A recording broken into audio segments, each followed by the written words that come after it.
Everybody, and welcome to Tuesday Training. I hope you're having a fantastic week. As always, we are live from Austin, Texas, right here at Insurance Syndicate headquarters. And man, we have a great show for you.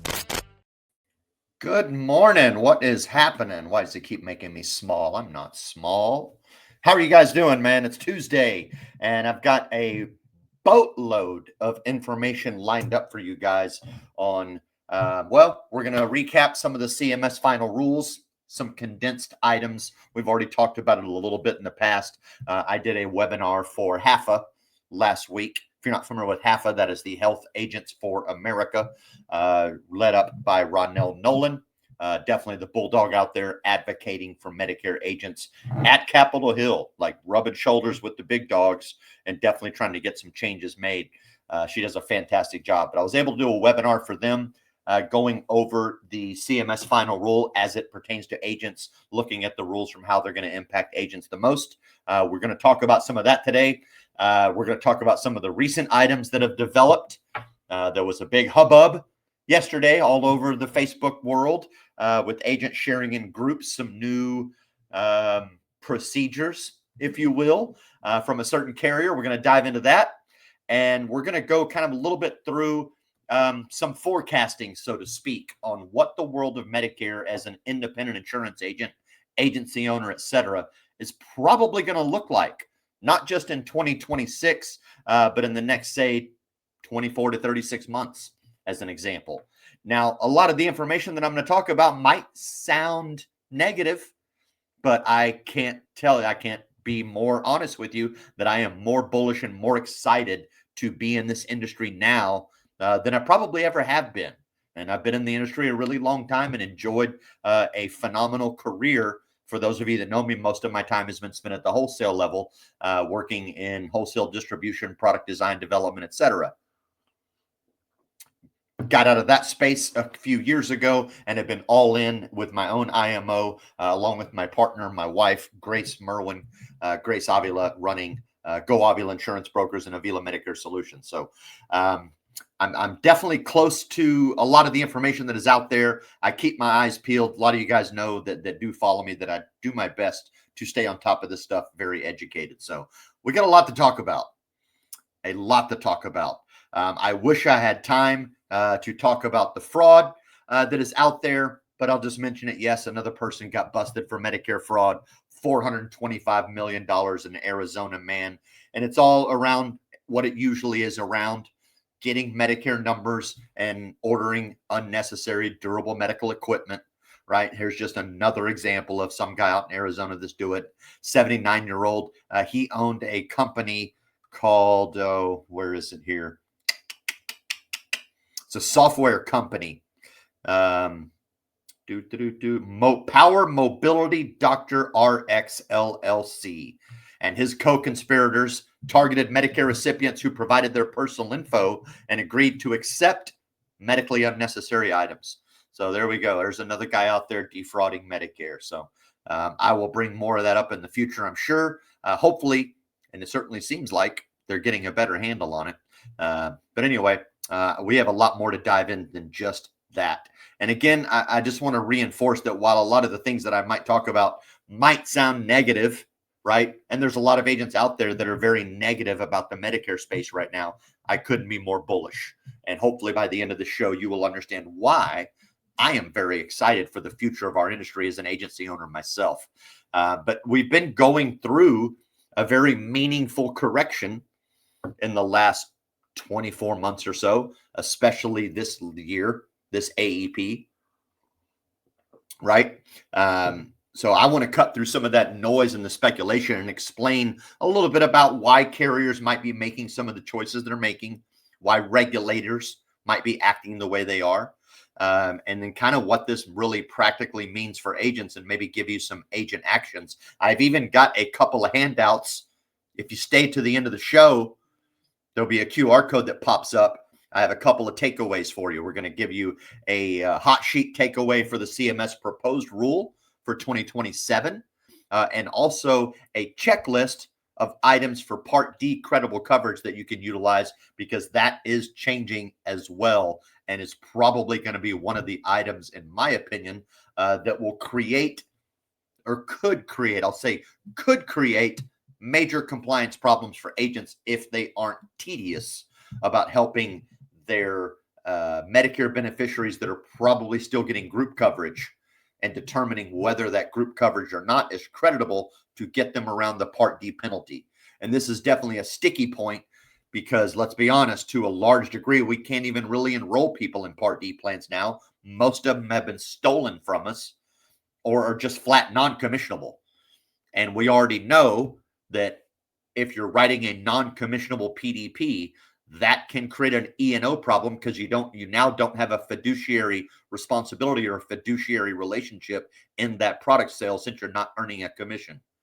So it opens up some issues. Agents have been a lot of agents have been very open and expressed their frustration on that, not just from the lack that we're not getting 45 or 50 bucks when we write a PDP. I mean, that definitely hurts. But like, you think about some of the other issues and how we can no longer take care of our client on that item, which is vital. And if we don't take care of them, they're going to look elsewhere, and that agent might be able to, or decide to, color outside the lines, whatever, I don't know, but it risks your relationship with your client. I've made a pretty hard and fast rule that if you don't have your Medicare supplement with me, at least, I'm not going to help you on your PDP. I can't. Right? CMS has basically taken that away from me. It's not commissionable. I will point them in a good direction the best I can. If they do have their Medicare supplement with me, I will work it for them, guide them, and then coach them on how to self-enroll through Medicare.gov. More about that later, but that is a takeaway that you're going to get at the end of the show that will help you as you continue through the Medicare space. Now, there's a good chance maybe in the future, 2027, maybe after we get through these correction period, that maybe PDPs come back to us at some level. I don't know. I don't know that as long as the Inflation Reduction Act stands as it is, that carriers are going to have the opportunity to really bring those products back to us in a properly commissionable level. So we shall see on that. More to come. But if we think about the macro reality of the Medicare market right now, it has been tight, right? And the last couple of years have seen a lot of regulation piled onto us, from expanded disclaimers, call recordings, the 48-hour cooling period for the SOAs, which has been an off and on item ever since it was created. We've seen all kinds of issues, advertising issues, the TPMO rules. They threw out a proposal to wipe out mid-level hierarchy compensation, right, for the FMO structure. That thankfully got fully thrown out. They had some ideas where they were going to take marketing language and expand it to anything that's even educational or just communicative about Medicare would be deemed as marketing, and then require approval, etc., before you could do it. And if you went outside of those lines, you could get in trouble. Those things have, for the most part, been thrown out, at least at the CMS level. Carriers might still have some of their own ideas on the difference between communication and marketing when it comes to making ads on social media or Google or whatever you might be doing.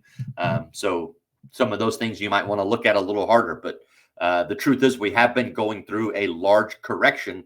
The risk models haven't performed the way that the carriers expected. We have overutilization from the pandemic era that we're still dealing with, which is driving risk model underperformance, as well as overutilization in the Medicare supplement world. So it's pushing rates higher and higher, right? We're seeing some of the highest rate increases in Medicare supplements we've ever seen, nearly pushing them to be unaffordable for a lot of people, and really causing agents to be very, very selective on the Medicare supplements that they will take on and work with. I was talking to a client yesterday who's dealing with a carrier that's going to be jacking up the rate about 30%, right? So these things are happening. We're all dealing with it. and we all are feeling a squeeze. And there are some agents out there that are not having it. Like they're like, you know what, the hell with the Medicare space. They're exiting. Maybe they're agents that have been in the space for a really long time, and they're finally decided now is the time for me to exit. And maybe so, there's newer agents that don't want to get involved because it looks a little too hectic, a little too crazy. But again, I am one of those people that's telling you now is a great time to get into Medicare if you're not already in it. And now is the time that if you're in it to tighten up your game plan, get yourself prepared, because we are, in my opinion, headed for a fat land grab starting probably in the next 12 to 18 months, maybe faster.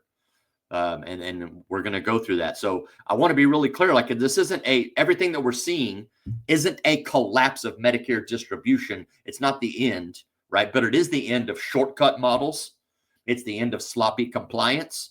It's the end of high volume, low quality enrollment strategies, right? All of that stuff is going away. There is a reckoning, and this reckoning it's not just in our industry.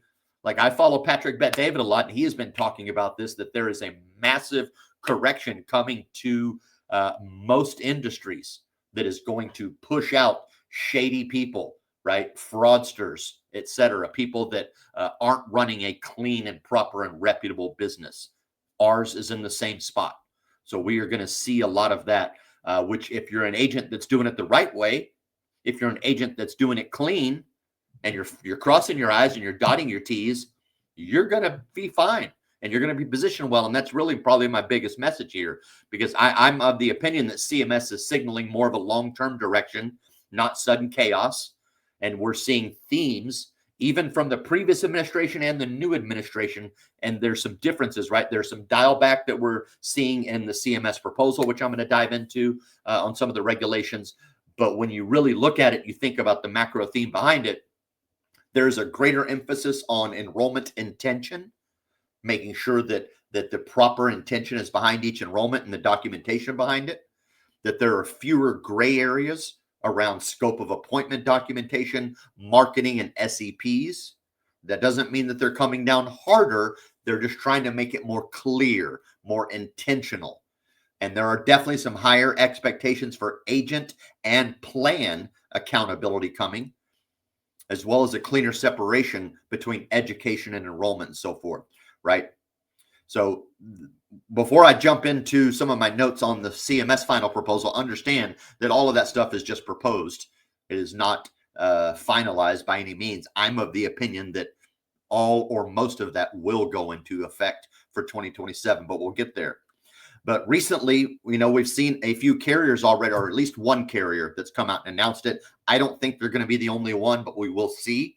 Because one thing that is true that we found is as soon as one carrier said, hey, we're not going to pay commissions on something, whether it's drug plans or certain MA plans, etc., we saw other carriers realize, well, hey, if they can get away with it, we can too. So just yesterday, a big announcement came out from Humana that they are making some changes in agent distribution regarding contract transfers, new agents, etc. So we're seeing a lot of that, or we're seeing the start of that now. My buddy Justin Brock called this out about 2 or 3 weeks ago. I don't know how he got so ahead of the curve on it, but my understanding was this was one of the first big top of hierarchy phone calls that happened yesterday from Humana, talking about what they are doing. So to cut through some of the noise on that you may have seen running around the interwebs yesterday, because there's been, as always, when something gets announced, there's some misinformation and disinformation, not necessarily on purpose, just because people don't have all of the facts, and maybe they spin a little bit or they get a little bit emotional about it, so they say some other things. But basically, starting January 1st, for the month of January, Humana is not allowing any new agent contracts as it stands. Wouldn't surprise me to see that change. But as it stands right now, for January, nobody new is getting contracted with Humana. So if you are not already contracted with Humana, you will not have access to them in January. I'm of the opinion, again, that that'll probably get dialed back. And the reason why I would say it would get dialed back is because you have giant distribution arms like Integrity and AmeriLife that are likely throwing a fat fit over that, as well as some call centers. that want to recruit and bring on new agents. They're like, man, Humana is like the number 2 product in the space. We want access to it. We need to get these agents contracted with it so that we can grow and properly help you grow, right? And if they're able to prove that they're a good distribution arm, that's a good partner for Humana, they might be able to get them to reverse that. But as it stands, no new contracts in January for Humana. The second thing they have done, and this one really doesn't surprise me, and I'm kind of surprised it's been allowed for as long as it has, but there are no hierarchy transfers during open enrollment period, which is Q1, January, February, March. Wherever your hierarchy stands right now with Humana, that's where it's going to stay until April. So if you have plans to transfer your contract with Humana, you're not going to be able to get it done. Now, I also want to be really clear about that. That is going to be based on top of hierarchy. Now, you might be able to make some transfers within the mid-level hierarchies that are under that same top level, right? So if you're under AmeriLife at the toppest level, the highest level, right, but you're under one of their mid-levels and you want to kind of move from one mid-level to another, that'll probably be okay. But if you're trying to move from AmeriLife to Integrity, that's not going to happen. Lockdown. None of that will be going on. I can guarantee you that. I'm speculating a little bit on the mid-level stuff, but since it wouldn't be a top of hierarchy change, I don't think they'd have an issue with it, right? But I guarantee you will not be able to transfer your contract from top levels, right? So if you're under an Integrity partner of some level, you won't be able to move to an AmeriLife partner and vice versa, right? And that will probably be true from some of the call center people, right? If you're an agent that's been working with SelectQuote, for example, and you want to now go independent and transfer your Humana contract to someone, that ain't happening. So that's all of Q1. Now, I'm of the opinion, again, that doesn't surprise me, and I'm kind of shocked that carriers have allowed hierarchy transfers through OEP for as long as they have. Why do I have that opinion? It's an administrative nightmare and workload. Like, we already know that the Pareto principle, right, the 80-20 rule, and I'm of the opinion it's probably closer to 90-10, right, that 10% of the agents do 90% of the business and 90% of the agents do 10% of the business. The vast majority of agents that change hierarchies during OEP, or in most cases, just about any time of the year, but definitely right after AEP, no offense, but they're usually non-producers already. And they're just flipping hierarchies because they're unsatisfied, because maybe they didn't get the leads they thought they were promised at free leads or whatever it might be. Most of them, their hierarchy change is unlikely to result in more positive production for the insurance company.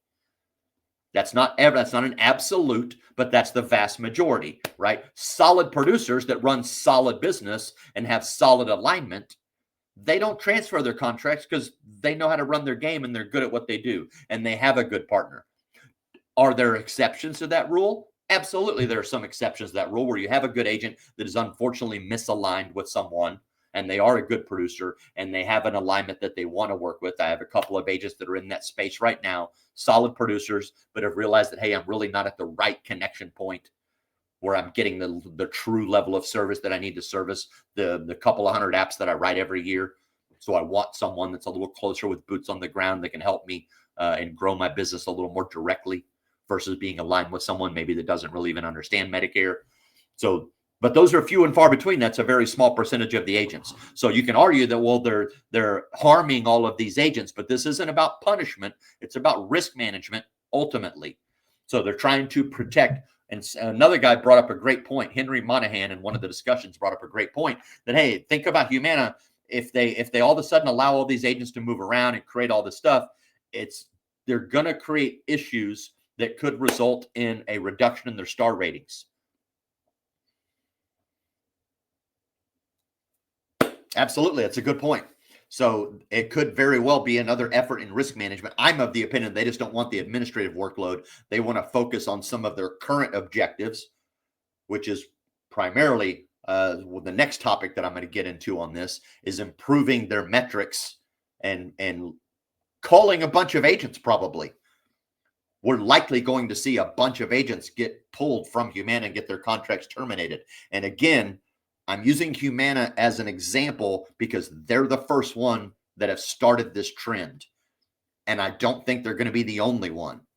I mean, we certainly have carriers that will reach out and ask for reporting. For example, Devoted always sends out, if you write for Devoted, you know this, every month they send out, hey, announcement that says, hey, have you had any complaints to Medicare for any carrier? Have you had an agent in your group that's been reprimanded or got a complaint or anything? Please let us know. And if you haven't, you don't have to respond. But if you have to document it and send it to them, even if it wasn't with them. It could have been with anybody. But Humana's the first one that's come out and said, okay, we're going to freeze hierarchies. We're not going to take on new contracts for a month. No contract transfers for 3 months. Why are they doing that? Again, I think a big part of it is administrative pressure, that they don't want to deal with a bunch of administrative workload for mostly non-producers. Right? That's my first thought process on that. But then you look at some of the metrics that are about to come down, and these are already being announced. And again, Humana's the first one that's been announcing this. They're not going to be the only one. I've already seen one agent that has received direct communication from Humana on this exact topic in regards to the metrics that matter, which comes down to your CTM ratios, your complaints per enrollment. How many complaints are you getting, if any, per the number of enrollments that you have? What are your accretion rates? With Medicare, like when you write an app, how many applications remain active past the effective date? What is your enrollment durability, rapid disenrollments? What are your SEP usage patterns? Are you one of those agents that all of a sudden has a whole bunch of apps submitted with SEP, LEC, loss of employer coverage, or SEP, SPAP, State Pharmaceutical Assistance Program? Two of the more common ones that don't get verified by CMS and usually get overlooked. So agents can abuse those. Is there a pattern there? Carriers are about to start crawling up your ass with this information. I promise you. They are going to start looking at it. Why? Well, partially because the 2026 final rule and the new one is putting more accountability on them and removing some of the administrative accountability from CMS. CMS doesn't want to manage us. They are not in that game of managing agents. They want the carriers to deal with us, and they're pushing these accountability standards onto the carriers to monitor. And why do the carriers matter, or why do they care? Well, one, because their star ratings get screwed up. If we're having a lot of rapid disenrollments, if we're having a lot of CTM problems, if we're having a lot of accretion rate issues, then they're suffering in star ratings. And if their star ratings suffer, well, they don't make as much money from CMS on the reimbursements, which means their profitability sucks, which means then they have to now make plans non-commissionable, pull them out of markets, or they have to terminate agents to improve that and prevent that. That is why we're seeing this. It's not, so again, this isn't punishment. It's risk management. And if, as a business owner, you would think the same way. If you get a toxic employee in your office that's causing problems, you don't want them there either. So you have to call them to improve the entire machine. So number one, CTM ratios. What are they looking at? They're basically looking at 5 CTMs per 1,000 enrollments or less. That's pretty much the effective ratio. Now, you may not have 1,000 apps written with Humana. That's okay. You don't need 1,000 apps. If you get 5 complaints before you hit 1,000 apps, you can pretty much consider that you're likely going to get terminated. And my understanding is it doesn't matter if that is a founded complaint or an unfounded complaint, period. If you have 5 CTMs with 1,000 apps or less, you're likely getting on the chopping block. Now, I'm not real happy that they're not separating founded complaints from unfounded complaints.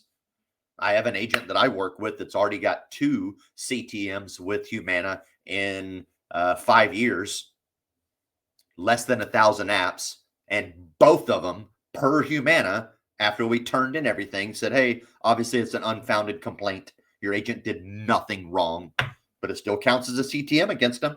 It's still a negative mark. So 5 CTMs per 1,000 apps, right?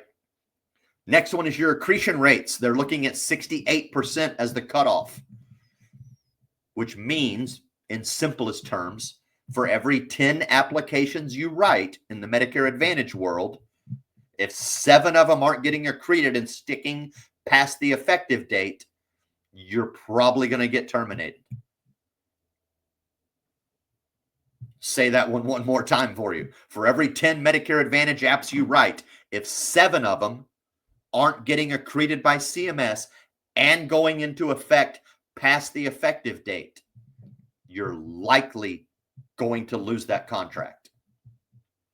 Enrollment durability, those are rapid disenrollments. I have not seen a perfect metric on this, but I would guess it's probably going to be right in that 70% threshold as well. Right? So if you write 10 apps with the carrier and you're getting a heavy amount of rapid disenrollments, more than 30%, more than 3 out of 10 apps, you're probably looking at getting put on the chopping block. And the other one, which I mentioned a second ago, is SEP usage patterns. Do you have a high usage of SEPs and certain patterns of SEPs? Like I said, if all of a sudden you've written 20 apps and 9 of them are all SEP LEC, they're going to crawl up your butt and find out why. And those you better be able to verify that all of these people just lost group coverage mid-year, so they have an LEC. I can take care of them. It's okay.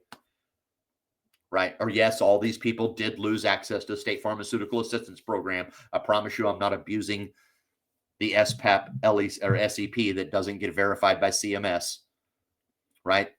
And these are all ratios. These aren't volume thresholds necessarily. So you don't need 1,000 apps. You don't need to have a massive agency, and you don't need to have a call center to get flagged. You can just be little old agent out there. You got 300 apps with Humana, and then all of a sudden you hit 5 CTMs, you're out. Or you have a bad run during an AEP, and you run below a 68% or 69% accretion rate, and you're at 68 or lower. Boom, they're just going to terminate you. How that ever gets you back contract, I don't know. We'll see how that goes. But that is the space we are now living in, right? They are really going to tighten up on their risk management to make sure that we are doing the job we're supposed to do properly. Now, I would also say that unless something's, I don't see them carriers, I don't see them randomly auditing us. I do see more stuff like what Devoted does every month. I think more carriers will probably pick up on that trend where every month they send out an email that says, hey, have you had any complaints across any carriers at all? Because we want to know about them, right? We don't just want to know about the ones that you have with Humana when you write us. We want to know about, did you have complaints to Medicare with Aetna or with this company? So I think we may see more of that. I don't want to jump too much on this because I'm going to go over this in a couple of minutes on the final rule, which won't take us that long to go through. But all the SEPs are going to be audited more aggressively in different ways. CMS is basically, and again, I'm going to get in this in a second, but they're kind of separating into 2 buckets.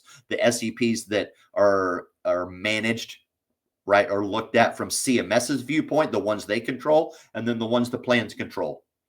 And they want more documentation on that. They want them to be tighter. So again, they're going to look for pattern abuse.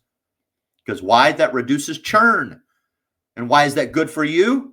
It is good for you because now it's going to increase your client lifetime value because you're not going to have as much churn through SEPs mid-year.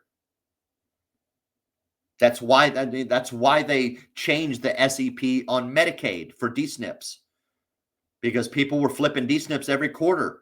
Those people are easily vulnerable. And all you got to do is go in there, hey, I got another food card for you. Let's jump. And then boom, they jump to another carrier mid-year. They got tired of that. It's administrative problems. It's decreased lifetime value. It's excessive churn.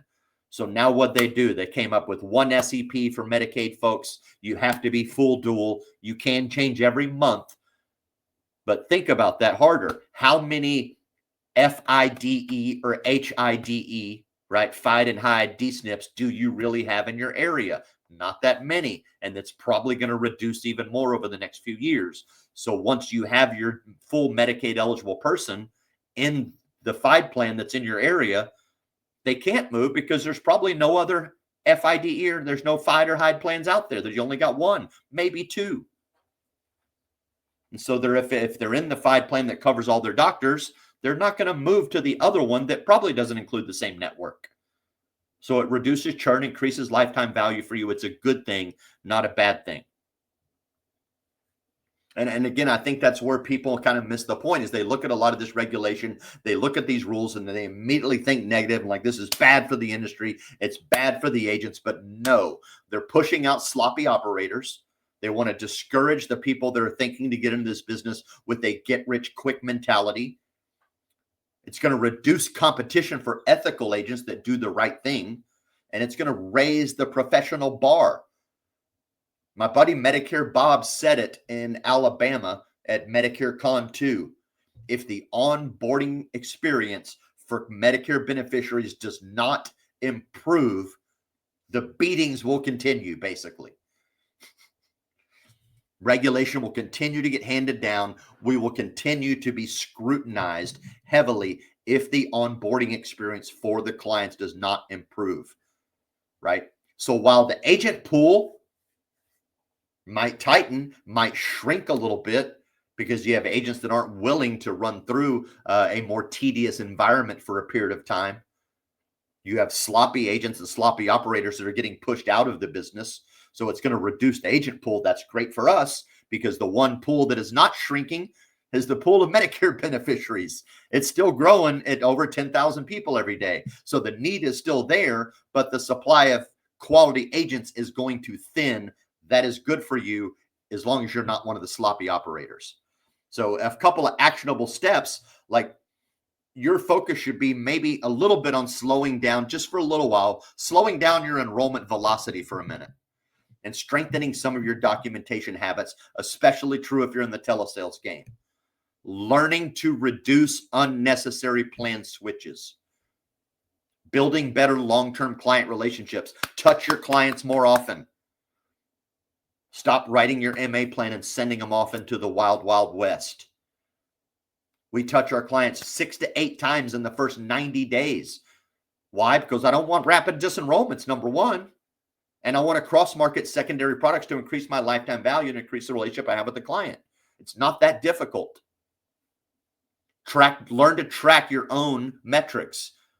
How many, if you do get a CTM, what is that ratio between your number of apps? Really, all you got to do is think about the number 5. Don't get 5 CTMs unless you have well over 1,000 apps, and then you're probably okay until you get a 6th one, and then you might have some issues. Now, if you're an agency owner running with the crew, you need to start auditing your downstream agent performance. Identify high-risk behaviors. Set compliance expectations clearly with your team. Remove agents who put the agency's contracts at risk because you can't have that. Now, I haven't seen anything on some of these announcements that say, hey, if you're an agency and you have an agent in your crew that has 5 CTMs with under 1,000 apps, if that affects the whole agency or does it just affect that agent? I haven't seen anything on that yet. Wouldn't surprise me though. And I certainly don't want to be in that space where I feel like my contract with Humana or any carrier is at risk because I have an agent over there that's got 5 CTMs. And especially true if as a group, we have less than 1,000 apps, for example, and all of a sudden we have an agent in there with 5 CTMs. I mean, shit, if he gets 2 CTMs, I'm probably going to crawl up his ass. So remove agents who are going to put your contracts at risk. Standardize your enrollment operating procedures across your crew. Make sure everybody's doing it the same way and it's consistent. Because you need to because protecting your contracts is better than short-term overrides. This is a long-term game. It always has been a long-term game. The long game is the right game. For those of you that think first-year comp only and short-term overrides, you're doing it wrong and you're probably going to create issues and you're not protecting your contracts.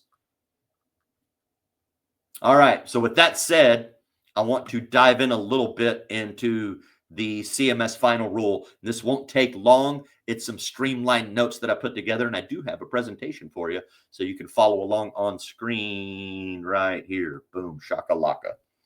So it's a little bit about what changes for Medicare agents and what doesn't change, right? And again, a couple of ground rules. These are proposed rules. These are not yet final. So don't start making massive plans based on the 2027 proposed rules. I'm of the opinion they're probably going to get approved. And it wouldn't surprise me if some of them they even put into effect a little faster. But good chance that these proposals are going to start October of 2026, right? But this is education only, and I'm focusing on how the rules impact the Medicare agent specifically, right? Why it matters? Because as I've already talked, CMS is changing their tone a little bit. They're moving away from strict agent micromanagement from their end and towards a more balanced approach that emphasizes plan responsibility. So we as agents, based on these proposed rules, and this is another reason why I'm super bullish, because if we have the carriers coming down and working to thin the herd, and then we have a new CMS administration that's trying to lighten our restrictive measurements, it's going to be game on in 2027. So there's going to be more plan accountability. Plans are now expected to ensure that compliance is running, agent conduct, shifting oversight from CMS to plans. This is just a proposed rule, and you're already seeing Humana follow this. So they probably have some pretty good expectation that some of these new final rules are going to go into effect. But ultimately, it's going to give us greater agent flexibility. We're going to get more operational freedom to engage professionally and efficiently with our Medicare beneficiaries. So in the final rule, there were 14 total topics. I kind of dumped them into 4 agent buckets for the purpose of this very simplified slideshow. Marketing and sales flexibility, right? So those are changes that give us some more flexibility and freedom. There's a set of rules related to enrollments and SEPs. There's a set related to Part D and credible coverage. As I mentioned, I'll have a takeaway for you at the end of the show that'll help you there. And then there's some updates to star ratings impacts. So what did they relax, or what are they proposing that they've relaxed? The big one is the timing change on the scope of appointment, right? You've probably already heard about this one, fairly cut and dry. 48-hour waiting period on scopes is on the chopping block again. This has been one of those items or rules that has been turned on and off a few times over the last few years. Right? When they first introduced the SOA, there was an SOA, and then they added the 48-hour rule. And then another administration took away the 48-hour rule. And then another administration came back and put it back on, and now they're looking at taking it back off. So that's going to give us a lot of flexibility that we can now run same-day appointments, assuming that it gets approved. Event restrictions are loosened. Events are proposed. Again, I just want to say that one more time. This is all proposed. But educational and marketing events can occur same day. So if you're an agent out there that runs seminars, you can do your educational seminar, and then you can immediately, in the same location, directly after your educational event, start running a sales and marketing event and taking enrollments. All you have to do is have a clear designation of when the educational event ends and the sales event starts, to allow people that don't want to be sold or aren't interested in a presentation directly right now to leave. That simple. Advertising language is getting less prescriptive, yes. And I'm super happy to see those. And I think this is where a lot of the gray area and problems exist. So I'm going to dive into this a little deeper on this presentation. But they are removing some of the sentence level policing of advertising language to create more clarity and intent in what we're saying. The TPMO disclaimer, they're getting more flexible on that. They're not getting rid of it, but they're saying, hey, doesn't have to be in the first 60 seconds of every single phone call. It needs to be any time in the phone call where a sale is going to be made, and it has to be given before benefits are presented. Reduced call recording retention is another one. They're going to dial it back from 10 years to 7 years, as I remember. So I want to get into advertising language changes a little bit more, because I think this is where a lot of the grayer area exists. So number one, again, they are going to remove, or at least they're proposing to remove, sentence level policing, right? So CMS is no longer going to micromanage individual sentences within the ads, giving you more freedom in how you communicate benefits and details. Truth-based standards, though, will remain. So all advertising must still be truthful, accurate, and substantiated to protect beneficiaries from misinformation. So no misleading claims are allowed. You have to avoid statements that could mislead a beneficiary about a plan's benefits or cost, and you can't create false urgency or authority, right? by implied unauthorized pressure. So the current framework says that CMS specifically polices specific words and phrases, and they do. Certain terms are treated as automatically risky, even if they're true. Compliance often depends on how something is said, whether or not it's accurate. The proposed change, however, it wants to evaluate advertising based on accuracy, context, the likelihood of consumer confusion, and whether or not those claims can actually be substantiated. So for agents, this means that you're no longer automatically non-compliant just because you used a strong word, but you're still responsible to prove that what you said is true. Right? So what's changing as an example? Superlatives are okay. You can use superlatives, right? It's been kind of a joke. I've said it several times as a joke in the industry that, hey, superlatives aren't allowed. Can't say best, most, highest, cheapest, lowest, fastest, greatest, shittiest, etc. You're not allowed to say those. But now you can, assuming this gets approved, if they're truthful, not misleading, supported by evidence, and presented in the appropriate context. So as an example, you could advertise and say, I have one of the highest rated plans in the county, if indeed you do. Star ratings, of course. So for example, if you had a 5-star plan, let's say, for example, right here, I have Devoted, one of my favorite carriers. We have a 5-star Devoted plan. It's the only 5-star plan in Travis County. I could say that as an advertisement. I have access to the highest rated plan in Travis County because I can prove that because they're the only 5-star rated plan. So now I can use that. I could also say something like a plan with some of the lowest premiums available locally. Again, if you can prove it. Highly rated by CMS, highest rated by CMS in 2026. I can say those things if they're true. I'm not just automatically uncompliant because I said I have the highest rated plan in Travis County, right? Current framework says I can't say that. Dumb as hell.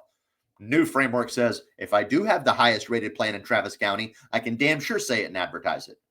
What would still be problematic would be very vague statements like, I got the best plan for everyone. It's the number one plan without any kind of cited basis, or it's the most comprehensive plan available, because all of those are unprovable. So a key takeaway, superlatives are not banned, but unsupported absolutes, 100% still banned. Clarification around the words free, $0, and other cost language. What stays the same? If you're going to say zero premium, if you're going to advertise zero premium or zero copay, it's got to be accurate, of course. You can't imply that all the costs are $0, or you can't imply that it's free health care, right? And obviously you can never imply that Medicare Advantage replaces original Medicare. When I gave this talk at HAFA last week, Rebecca Davis brought up a great point. He's like, well, can they tell the damn doctors to stop saying that Medicare Advantage replaces original Medicare? Yeah, I don't know that that's included.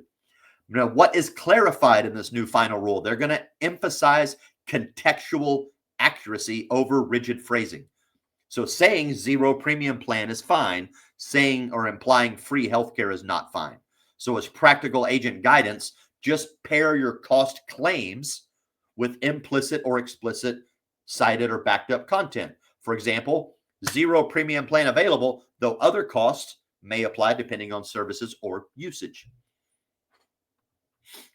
Reduced focus on the magic disclaimers, increased focus on clarity, right? So see, they're signaling less reliance on long boilerplate disclaimers that nobody understands. And they're putting more emphasis on clear, plain language explanations and disclosures that will actually reduce confusion, right? So with that being said, the required disclaimers still apply. We still have to say TPMO stuff, that TPMO disclaimer. We still have to say what plans we have access to. None of that is going away. So it's not a removal of the disclaimer, but they are simplifying it a bit to make it more conversational in what you're saying, right? Also, visual and implied claims matter more than your exact wording, right? So they're going to explicitly reiterate, and they did say this, that imagery, formatting, and emphasis are part of your advertising claims, using certain images, not just words. So if you're only things like where you might only be highlighting benefits without mentioning limitations, that's still considered misleading. If you're using oversized graphics describing things as free, that's still going to be a problem. If you have small print disclaimers that contradict the bold headlines, that's definitely an issue. So that when you're thinking of advertising, if you're creating a Facebook ad or a Google ad or landing page ad, the test becomes simple. Would a reasonable Medicare beneficiary walk away with the wrong impression?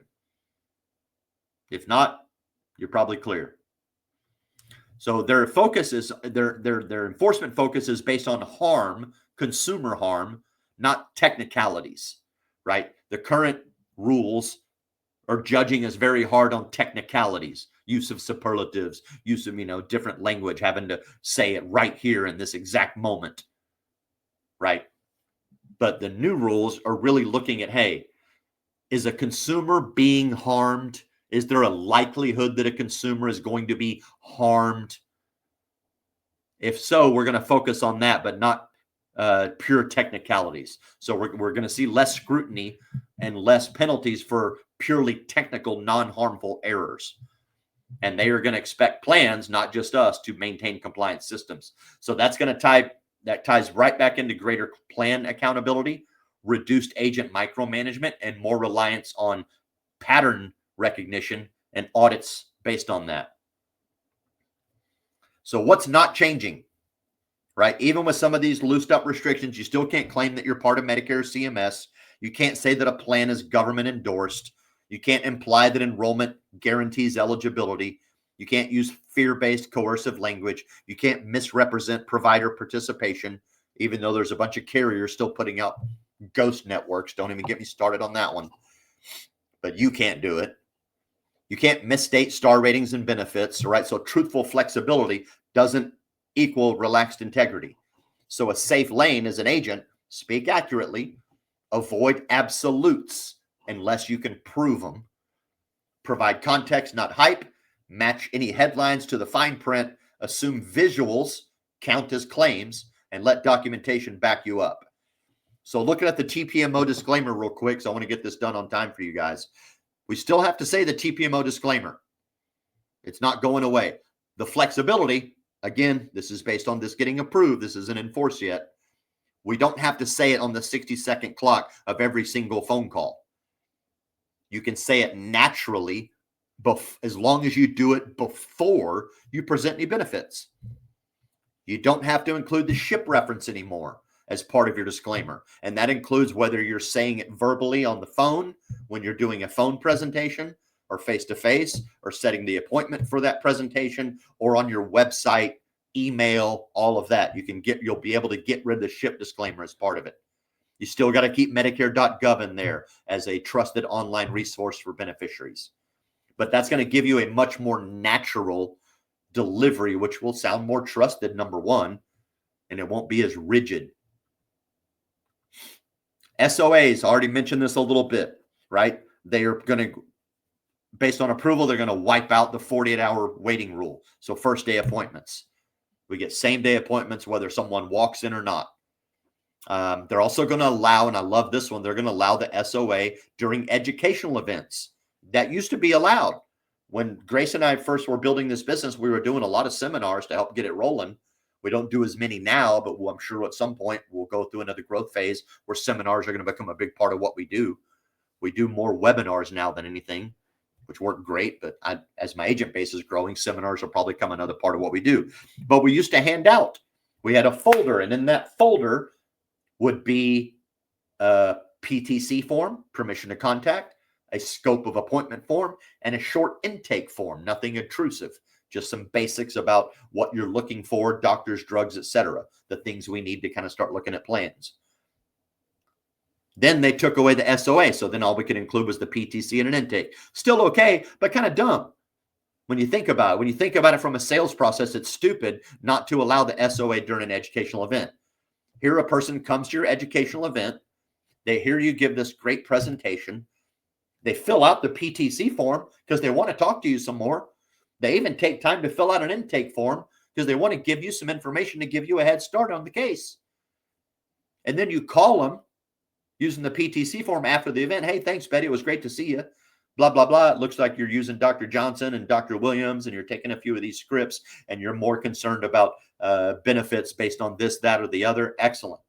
Well, I'd love to talk to you about that, but here you have to sign another document, and after you sign it, I still got to wait 48 damn hours. Makes you sound like an idiot. Let's be honest. So I'm happy to see that that's going away. Probably will go away.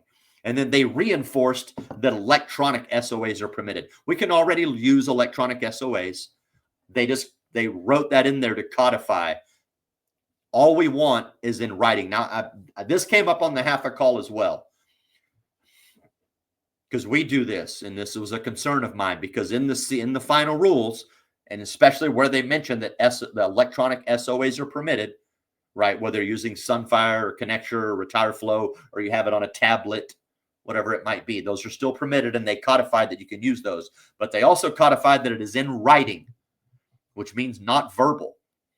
Now, they didn't say you couldn't do a verbal scope of appointment, but they didn't say you could. They said it has to be in writing. Now, I know that carriers have stated on record, when we've presented in the past verbal scope of appointments to them, scripts, so yeah, that would be acceptable. That's fine. If you're doing telesales and you get that recorded, boom, no problem. That verbal scope is great. So we have a script that includes the TPMO disclaimer with the verbal SOA, and we record that as part of our call when we're doing presentations here. So again, I want to be real clear. I'm not saying you can't do verbal SOAs. CMS doesn't say you can or can't either, but they certainly just said it needs to be in writing. So I would, if that's something you're going to do in your practice, is to use verbal SOAs, I would check with the carriers that you write and give them your verbal SOA script and make sure they're cool with it. Just saying. What stayed? Again, the SOA is still required. It has to be in writing. That's what I mentioned. That is based on CMS's rules. Again, they don't say it can't be verbal, but they don't say it can either. They just said explicitly it has to be in writing, whether it's on paper or electronic, which to me means you can't do verbal, but carriers are accepting them, I know. It has to be retained for 10 years still. That hasn't changed. And obviously it has to be reproduced if the plan asks for it, right? So the health plan has to have a system in place to make sure that agents are doing it properly. And then the onus is still on you to properly get the scope and keep it in a repository and hope that you never get asked for it. But if you do, you can easily reproduce it. Again, a few things on educational and marketing events. Some of this I already talked about, right? Used to be no selling at educational. I mean, you still can't sell at an educational event, sorry. But now you can start your marketing and sales event immediately after your educational event, after this gets approved. Can't do it yet, but after this gets approved. Same location. You don't even need a waiting period. All you have to do is give specific guidance that, hey, folks, if you're just here for education and plate licking, that time is over. Going forward, you're going to need your checkbook. So if you're not interested or you didn't bring your checkbook, there's the door. Don't let it hit you where the good Lord slit you. SEP for provider terminations. This is getting enhanced. There's already an SEP process for massive network disruptions. So if your client Betty has a massive network disruption, not just like one doctor, but a big issue, she can call Medicare, complain to Medicare that her plan is no longer, or her primary doctors are no longer accepting that plan, or her favorite hospital system, or whatever it might be. And based on that, Medicare would grant her the SEP to then come back to you and write the plan change. They're proposing to get away from that and saying it doesn't have to be a massive disruption and you don't need the CMS appeal anymore. They're going to allow a member attestation that, hey, Dr. Johnson is no longer in network. He's my primary care physician. I've been seeing him for 15 years. I do not want to change, and he no longer accepts Humana. I need a plan change. And it's the standard SEP, the month of plus 2 months after 60 days. Nothing changed there, but they are allowing the member to attest that. Now, granted, the plan that is going to be a SEP that is controlled by the plan. So if the member is attesting that, hey, Dr. Johnson doesn't accept Humana anymore, and then that enrollment gets to wherever it gets to, like they're probably going to verify it. Is Dr. Johnson no longer in Humana's network? Not CMS, but the carriers. So again, here's the example scenario. Doctor leaves the network. The healthcare provider terminates their contract with the plan. That triggers the special enrollment rights. The member receives a notice that the plan should be notifying the member about the provider termination and informs them of their SEP eligibility. I don't know how accurate or timely that might be, but that's supposed to be the process. The SEP opens up. The agent can directly assist using that SEP, and you don't need CMS's front-end approval to use that SEP. Election mechanics clarity. So I already kind of mentioned that they're specifically making sure that some SEPs are under CMS control. Some SEPs, like that one I just gave you, are under plan level control. So they're differentiating some of that, and they're telling plans, hey, we want your accountability to recognize SEP pattern abuse or abuse patterns, right? So again, if you're an agent out there and you know that there are some SEPs that get glossed over, carriers are going to look for patterns. If all of a sudden you have a bunch of SEP LECs, they're going to question you. And if you can't prove that they're legit, you certainly are not protecting your contract. Why does this matter? It's going to reduce gray areas around SEPs, and it's going to reduce unnecessary churn, which is ultimately good for you because it increases your lifetime value on your client. They codified some permanent changes to Part D. All of this is already in effect, but they reiterated that we're not changing anything in the Inflation Reduction Act. There's still no donut hole. There's still an annual out-of-pocket cap. As you already, some of you should already know, it's $2,100 for 2026. It's supposed to go back down in 2027 to $2,000, which is interesting. The catastrophic, none of that is changing. So they codified that, hey, all those Part D changes that went into effect a couple of years ago, we're not changing any of that. But we are going to change this, the creditable coverage actuarial value standard. So for someone who has group insurance, and they don't want to leave their group insurance yet, and they're getting drug benefits on their group insurance, the normal rule has been that it has to be as good or better than what Medicare offers.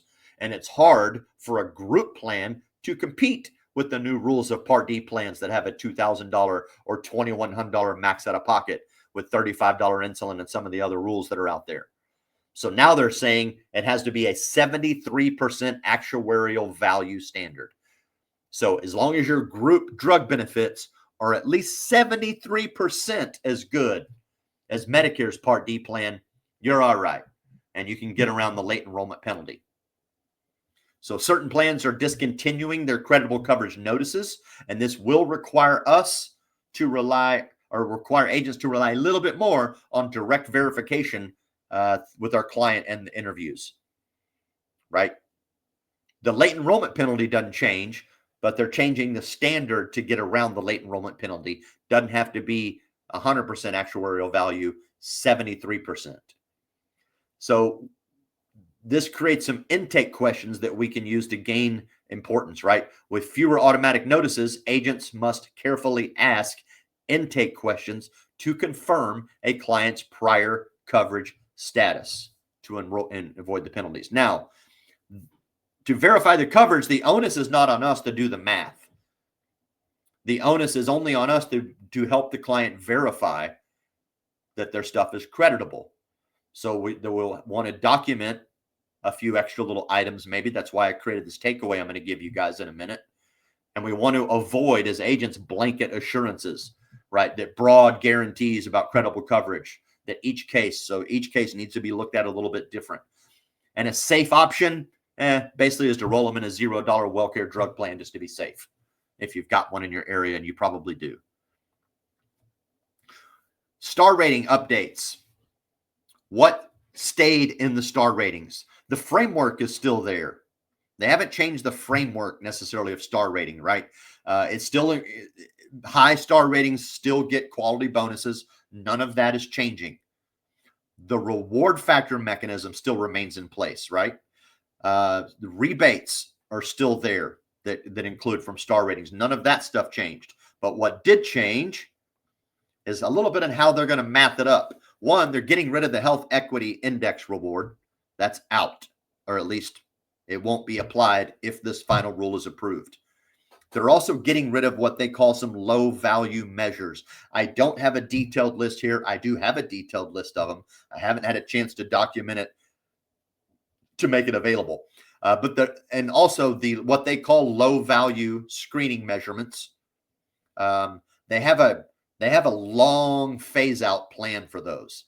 So some of them they'll phase out in 2027, some of them 2028, 2029, even 2030. That was actually, I gave you a brief synopsis of that in an article I talked about last week.